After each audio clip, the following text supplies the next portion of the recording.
ख़वातीन के हवाले से ख़ास तौर से अगर इस तरह के वाक़यातन हुए हैं तो न सिर्फ ये कि उसकी मजम्मत करनी चाहिए, बल्कि जो उसके ज़िम्मेदार हैं उनके खिलाफ ऐसा एक्शन होना चाहिए कि दोबारा कोई शख्स ऐसी जुर्रत ना कर सके। सीरियसली इसको एड्रेस किया जाए। लेकिन सिर्फ इल्ज़ाम लगा देना काफ़ी नहीं होता, इसलिए कि जिस दौर में हम जी रहे हैं, और उस्मान डार साहब जो हमारे दोस्त हैं, बहुत हमारा इज़्ज़त और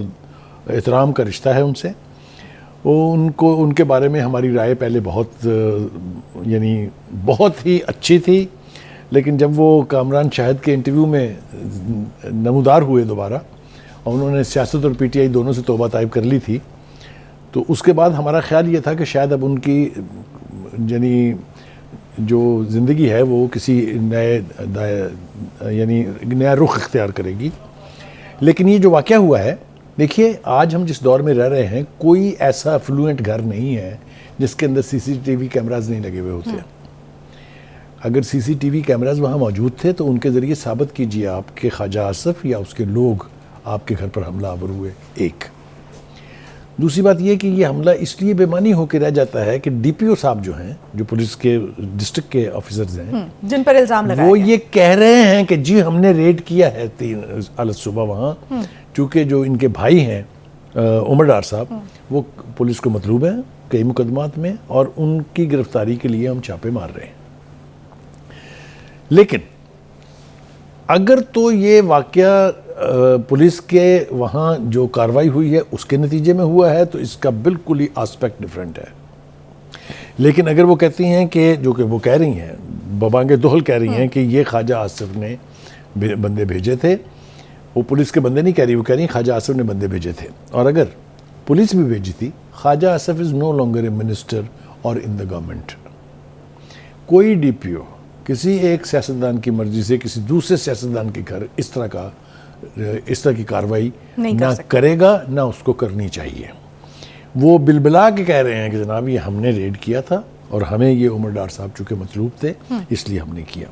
अब देखिए जनाब, तरीक़ाकार जो उनकी वालदा हैं वो भी हमारे लिए काबिल एहतराम है, क्योंकि अगर हम उस्मान डार को दोस्त कहते हैं तो वो भी बहुत काबिल एहतराम है हमारे लिए। लेकिन अगर तो सिर्फ ये पॉलिटिकल माइलेज के लिए ये सारा कुछ कहा गया है, क्योंकि ऐसा नहीं हो सकता कि इतना बड़ा वाक़या हो जाए और अहले मोहल्ला जो है वो बाहर ना निकले, चीखो पुकार होती है ना, जिस तरह की वारदात उन्होंने बताई कि मेरे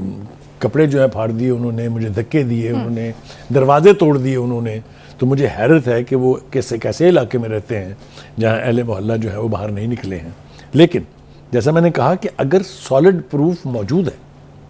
तो फिर ख्वाजा आसिफ हो या कोई भी हो, चाहे प्राइम मिनिस्टर हो, उसके खिलाफ एक्शन होना चाहिए।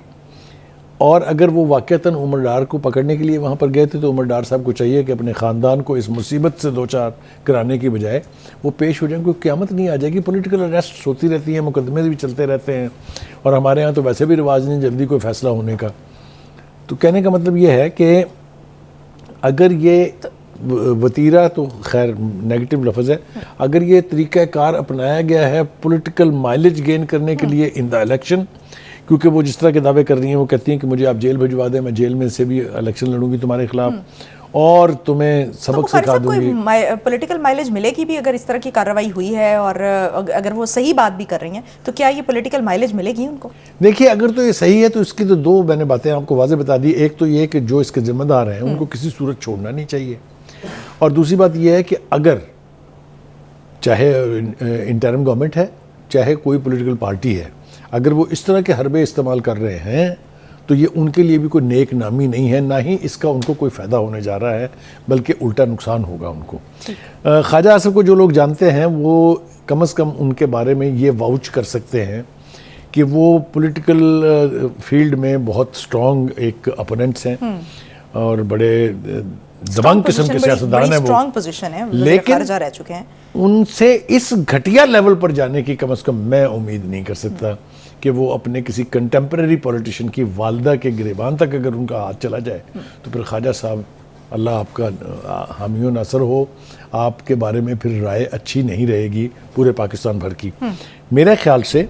सिर्फ तरदीदी बयान काफ़ी नहीं है। अच्छा। ख्वाजा साहब को खुद भी कोशिश करनी चाहिए कि वो इस मामले की छानबीन करें और करवाएं कि कौन लोग थे जो गए थे, क्या डीपीओ का स्टेटमेंट ठीक है? क्या वाकई तन वहाँ इन्फॉर्मेशन थी कि उस उमर डार साहब घर आए हैं इसलिए वहाँ पर रेड हुआ है? क्योंकि मैं एक बात आपको बताऊं, इलेक्शन से इतना पहले इस किस्म के वाक़यात करा के ना ही तो नून लीग को कोई एडवांटेज मिलेगा, ना ही ख्वाजा आसिफ साहब को मिलेगा।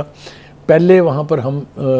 ख्वाजा साहब के हवाले से गुफ्तगू सुनते थे, जो अपने जो पीटीआई की जो उस वक्त की लीडर थी फिरदौस आशिक अवान साहिबा, उनके बारे में भी इस तरह के 2-3 वाक़यात थे कि इस तरह की मैन हैंडलिंग और यानी गड़बड़ जो है वो हुई है। हम दुआ करते हैं कि जो मुतकाज़ी हैं उस्मान डार साहब और उनकी वालदा, कि जिन लोगों ने हरकत की है उनके खिलाफ एक्शन होना चाहिए।